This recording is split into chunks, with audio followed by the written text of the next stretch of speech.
ప్రియ శ్రోతలు, రండి నేటి వాక్య అధ్యయనానికి ముందు ప్రార్థన చేసుకుందాము. కృపాకనికరములు గల దేవా, మా ప్రియ తండ్రి, పవిత్ర హృదయము, నిష్కపటమైన విశ్వాసము, మంచి మనస్సాక్షి కలిగి మా శ్రోతలు నీ కృపాసనమును సమీపిస్తున్నారు. పిలువబడిన వారు, ఏర్పరచబడిన వారు, నమ్మకమైన వారు అయిన నీ బిడ్డలు నిన్ను స్తుతిస్తున్నారు, నిన్ను మహిమపరుస్తున్నారు. సర్వాధికారివైన దేవా, నీకు మా కృతజ్ఞతలు. నీవు మాకనుగ్రహించిన కృపాబాహుళ్యము కొరకు, నీతిదానము కొరకు నీకెంతో కృతజ్ఞులం. త్రికరణ శుద్ధిగా నీకు విధేయులమై నీ చిత్తానికి, నీ అధికారానికి లోబడి జీవించే కృపను మాకనుగ్రహించండి. నీ మహావాత్సల్యమును అనుభవించే మేము నీకు ఎల్లప్పుడూ కృతజ్ఞులమే. మా తండ్రి, మా శ్రోతలందరినీ వ్యక్తిగతంగానూ కుటుంబాలుగాను పరామర్శించండి, వారిని ఆదరించండి. మా దేశమును, దేశ ప్రజలను, దేశ ప్రభుత్వాన్ని ఆశీర్వదించండి. నీవు రాజులకు రాజువు, ప్రభువులకు ప్రభువు. లోక చరిత్ర యావత్తూ నీ హస్తములలోనే ఉన్నది. ప్రభూ, నీ వ్రేలి కదలిక చొప్పున మానవజాతి చరిత్ర నడుస్తోంది. మా దేశమందలి యువతను ఆశీర్వదించండి, వారి భవిష్యత్తును తీర్చిదిద్దండి. చంటి బిడ్డలను, గర్భిణీ స్త్రీలను, వితంతువులను, నిస్సహాయులైన రోగగ్రస్తులను బాగుచేయండి, వారిని బలపరచండి. నిరుద్యోగులను, ఆర్థిక ఇబ్బందులలో ఉన్న వారిని బలపరచండి. దేశమందు దౌర్జన్యము, అలజడి తొలగించి శాంతి భద్రతలు నెలకొల్పండి. సంఘ ఉజ్జీవము కొరకై ప్రార్థిస్తున్నాము. సువార్తికులను, కాపరులను విశేషముగా ఆశీర్వదించండి.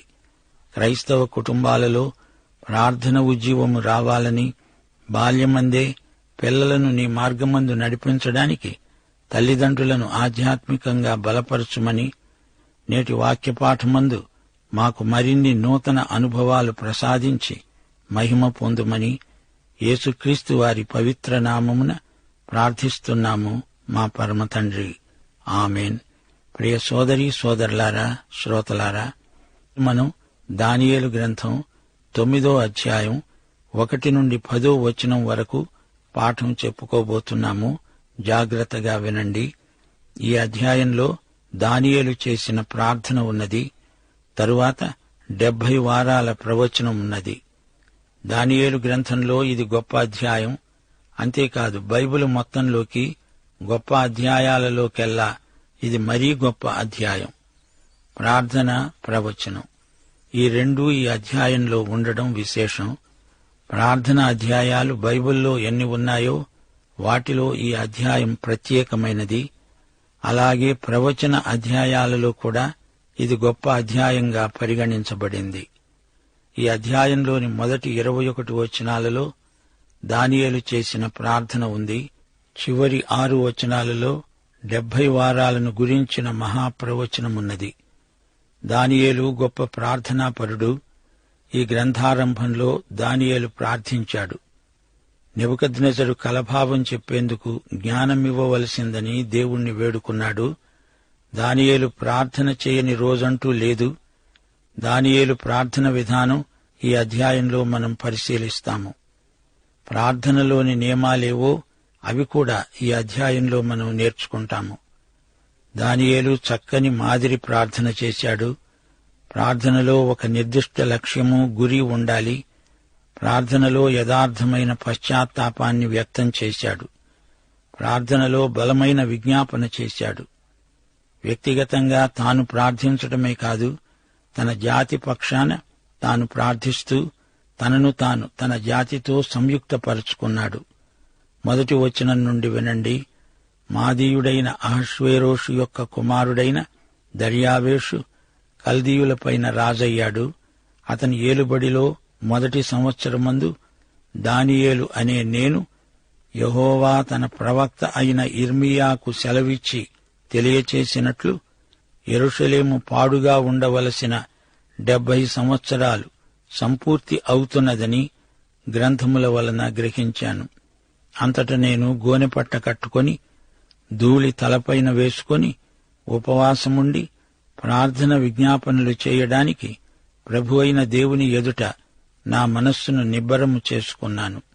నేను నా దేవుడైన యెహోవా ఎదుట ప్రార్థన చేసి ఒప్పుకున్నదేమనగా, ప్రభువా, మహాత్మ్యము కలిగిన భీకరుడవైన దేవా, నీ ఆజ్ఞలను అనుసరించి నడిచేవారి ఎడల నీ నిబంధనను, నీ కృపను జ్ఞాపకము చేసుకునేవాడా, మేమైతే నీ దాసులైన నీ ప్రవక్తలు నీ నామమును బట్టి మా రాజులకు, మా అధిపతులకు, మా పితరులకు, యూదయ్య దేశ జనులందరికీ చెప్పిన మాటలను ఆలకింపక నీ ఆజ్ఞలను, నీ విధులను అనుసరించటం మాని పాపులమును దుష్టులమును అయి చెడుతనమందు ప్రవర్తిస్తూ తిరుగుబాటు చేసిన వారము.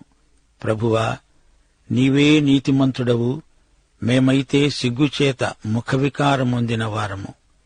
మేము నీ మీద తిరుగుబాటు చేశాము. దానిని బట్టి నీవు సకల దేశాలకు మమ్ములను తరిమావు. యెరూషలేములోనూ యూదయ్య దేశములోనూ నివసిస్తూ స్వదేశవాసులుగా ఉన్నట్టి, పరదేశవాసులుగా ఉన్నట్టి ఇశ్రాయేలీయులందరికీ మాకు ఈ దినమున సిగ్గే తగి ఉన్నది. ప్రభువా, నీకు విరోధముగా పాపము చేసినందున మాకు, మా రాజులకు, మా అధిపతులకు, మా పితరులకు ముఖము చిన్నబోవునట్లుగా సిగ్గే తగి ఉన్నది. మేము మా దేవుడైన యెహోవాకు విరోధముగా తిరుగుబాటు చేశాము. అయితే ఆయన కృపాక్షమాపణలు గల దేవుడై ఉన్నాడు. ఆయన తన దాసులైన ప్రవక్తల ద్వారా మాకు ఆజ్ఞలిచ్చి వాటిని అనుసరించి నడుచుకోవాలని సెలవిచ్చాడు. గాని మేము మా దేవుడైన యెహోవా మాట వినలేదు. సోదరీ సోదరులారా, దానియేలు చేస్తున్న ప్రార్థన వింటున్నారా? దానియేలు అప్పుడప్పుడు లాంఛనప్రాయంగా ప్రార్థించే మనిషి కాడు. గోనెపట్ట చుట్టుకున్నాడు, ధూళి తలపై పోసుకున్నాడు.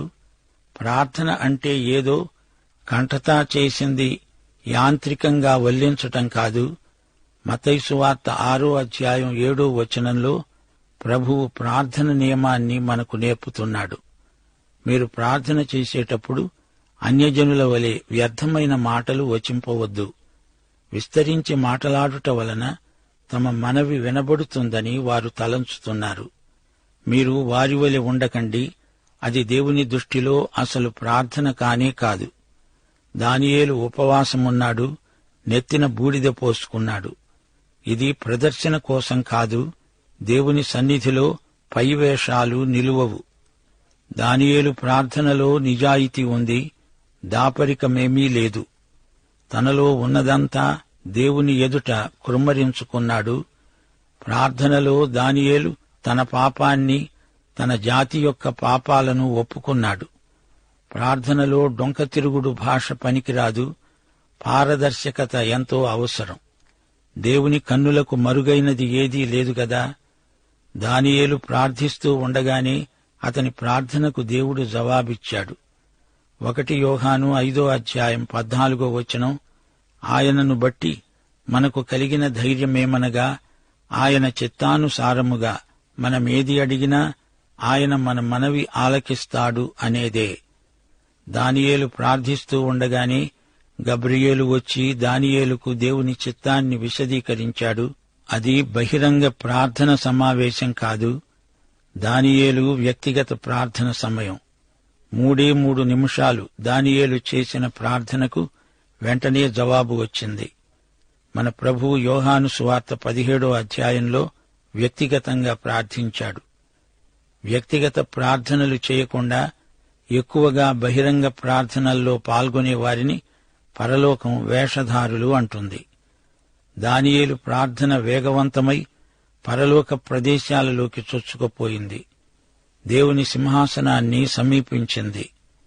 దూరదర్శినిలో నక్షత్రాలను చూడటం కాదు, ప్రార్థన రెక్కలతో ఆకాశ మహాకాశాలపైకి దేవుని సింహాసనం వద్దకు ఎగిరిపోగలం. దానియేలుకు ప్రార్థన అనేది ఒక ఆచార క్రియ కాదు, ఆధ్యాత్మిక అనుభూతి. అలాంటి ప్రార్థనకు ఎంతో దీర్ఘశాంతం కావాలి, దీక్ష కావాలి, విశ్వాసం కావాలి. దర్యావేషు పాలనలో అది మొదటి సంవత్సరం. దర్యావేషు మాదీయుడు. ఇతణ్ణి చరిత్రలో 2వ సయోజరస్ అని వ్యవహరిస్తారు. ఇతడు బబులోనును క్రీస్తుపూర్వం 538 జయించాడు. దర్యావేషు రాజ్యానికి వచ్చిన మొదటి సంవత్సరం. దర్యావేషు అనేది పేరు కాదు, బిరుదు. దానియేలు చూస్తూ ఉండగానే ఒక రాజ్యం అంతరించింది, మరో గొప్ప రాజ్యం లేచింది. తన ప్రజల భవిష్యత్తు ఏమిటి? అతనికి అంతా అయోమయంగా ఉంది. అప్పుడతడు దేవుని వాక్యం చదువసాగాడు. యిర్మీయా గ్రంథం చదువుతున్నాడు దానియేలు.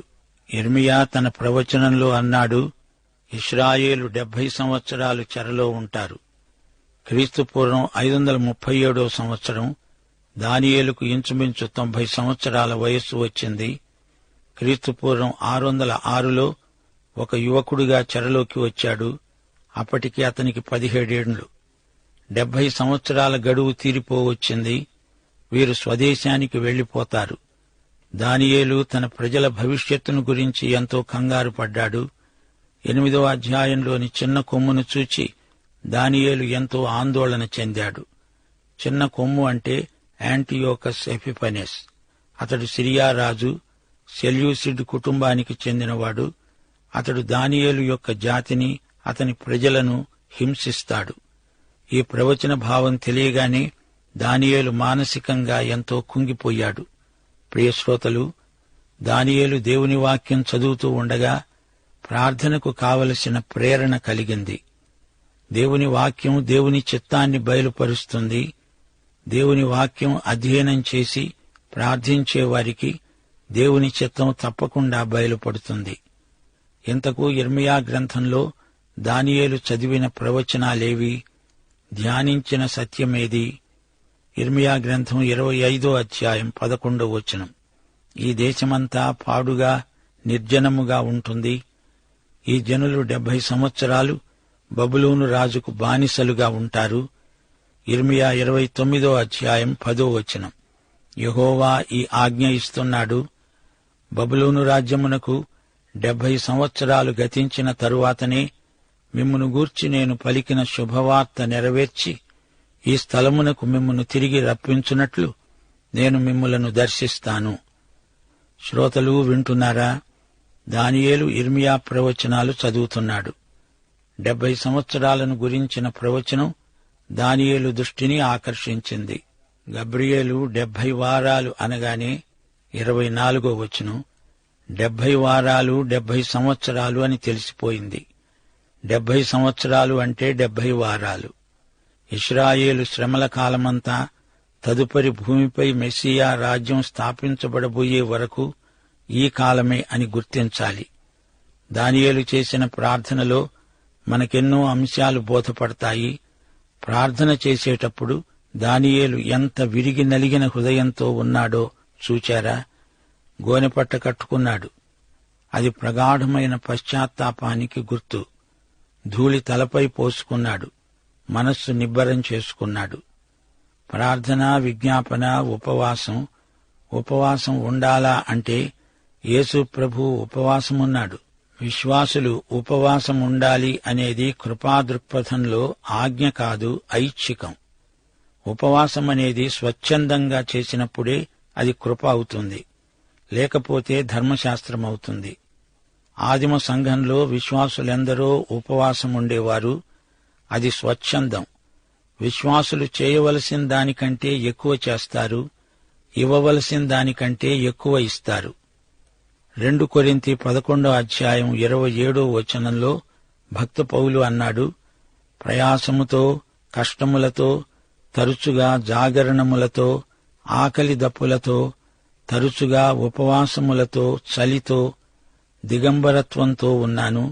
ఇంకనూ చెప్పవలసినవి అనేకములున్నవి. దానియేలు ప్రార్థన జీవితంలో ప్రార్థన ప్రథమ స్థానం ఆక్రమించింది. ఎడతెగని ప్రార్థన. తప్పనిసరిగా చెయ్యాలి అనే బలవంతం, ఒత్తిడి కాదు, అది స్వచ్ఛంద వైఖరి. యాకోబు ప్రార్థన ఒక ఆక్రందన. ఆదికాండం 32వ అధ్యాయం 26వ వచనం. దేవా, నీవు నన్ను ఆశీర్వదిస్తేనే కాని నిన్ను పోనీయను. దానియేలు చేసిన ఈ ప్రార్థన వ్యక్తిగతం. తనను గురించి, తన ప్రజలను గురించి దానియేలు విజ్ఞాపన చేస్తున్నాడు. నేను, మేము అంటూ తనను, తన జాతిని కలుపుకొని ప్రార్థన చేస్తున్నాడు దానియేలు. ఈ గ్రంథం 4వ అధ్యాయంలో నెబుకద్నెజరు నేను అంటూ ప్రగల్భాలు పలికాడు.